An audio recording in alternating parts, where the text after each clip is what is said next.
Okay, in this video we're gonna review how the multi-loads are working.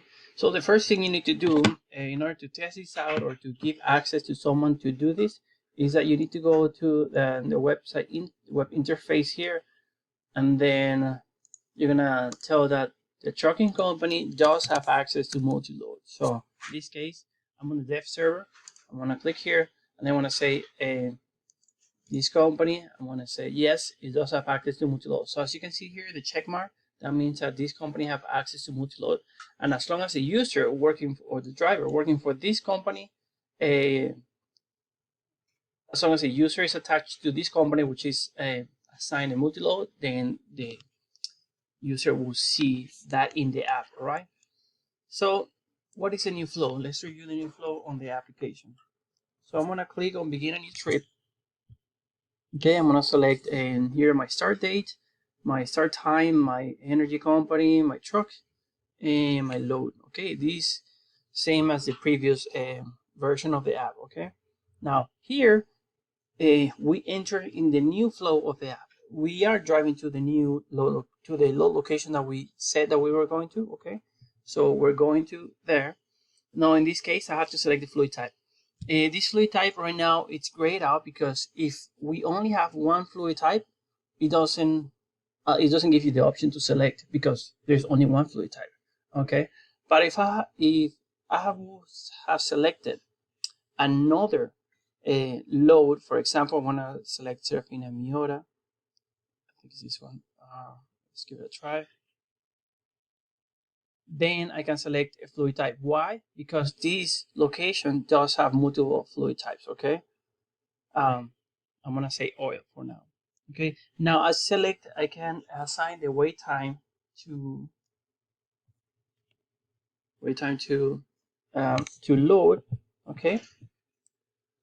I want to say 1 hour, and I want to say I loaded 1 here. My truck ticket, let's say, was 1. Okay. And I put my comments here.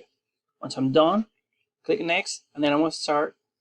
I'm gonna see this screen where I can decide, do I want to drive to a new load location or am I done? If I'm done, that means I'm gonna drive to the unload location, okay?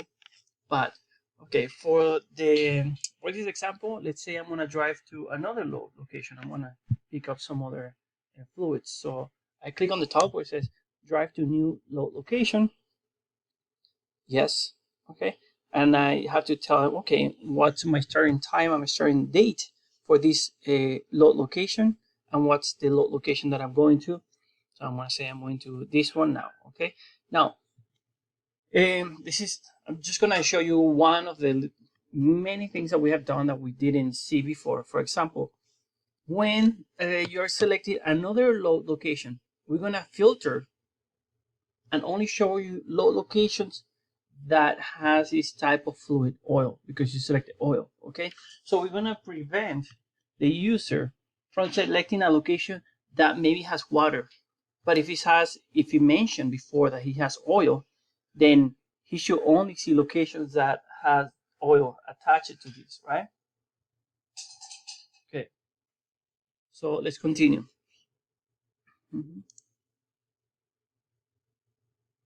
Oops.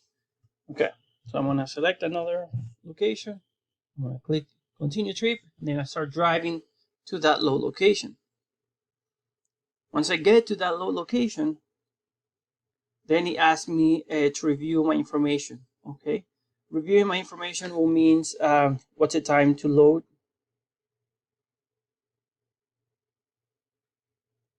what's my estimated volume, what's my new truck ticket. I'm just gonna say here too.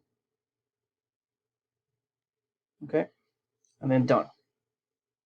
So I've added I've gone to 2 locations. I've added 2 times fluid to my truck. Okay, 1, 2, and I can continue to do this as many times as I need to. I'm just gonna do it one more time. Again, when I say I want to drive to a new location, I tell the system to which location am I gonna drive to.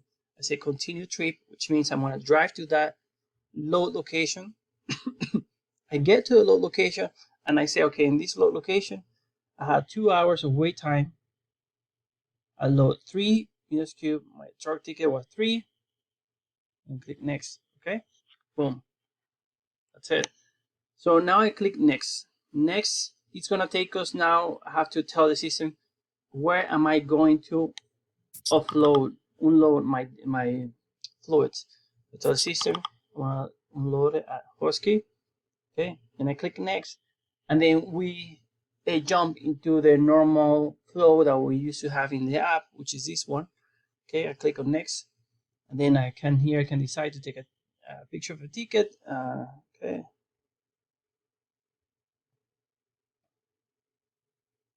So you can see we're capturing now the terminal ticket. Okay.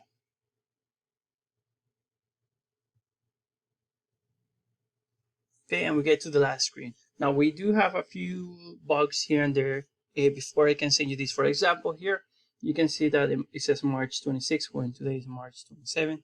So we are working to fix that. Now here I can review my load location. If I made a mistake here, I can see it, and then I can decide, okay, I can add a new one. Let's say maybe the east, this one, this, okay, yes, okay. I can see perhaps that was a mistake, so I can click on it, and then I can, here on the top, I can delete it. So I'm gonna delete that one, yes, delete. All right, so you see the interaction. We allow the user to fix if we made a mistake, and then finally, yes, you can submit it just like you submit any I'm sorry, any of the ticket. Now, once you complete this, you're gonna be able to view this on the website. Right now, like I mentioned, we're right now focusing on capturing the information, viewing on the website. We're gonna do it after. So we're hoping that we can start the visualization on the host page only next week. Okay. So next week, the idea is that we can click here, and then we need to be able to start seeing here. So if I go to load location, where is it? Load location, this somehow needs we need to change the design of how we're gonna display this. First, we have to work the design. I might send it to you, and then we can go ahead and start coding, which might take a week and a half to code this in here. Okay, and then after that, then we can move into seeing what we're gonna do with the reports for that. Okay. Again, there's many things on the app that is difficult to see, difficult to explain, but basically it seems to be working right now. So we tested multiple times this morning. Again, we still have bugs that we detected today that it should be worked out. Well, today is Friday, so most likely we hope to finish those bugs by next Tuesday. So hopefully if I have those bugs ready by next Tuesday, I can send you the test one to you and Curtis, so we can start. You guys can start putting in feedback if you have any, and then assuming they have feedback, maybe we take another week to implement any feedback you might have or any issues that we might find, and then hopefully we can start at least launching the app. Okay. So that's kind of where we are right now, but you can see already the app is working, and we are working on the iOS and on the Android kind of at the same time. And so we can have kind of both ready soon. Okay. Thank you.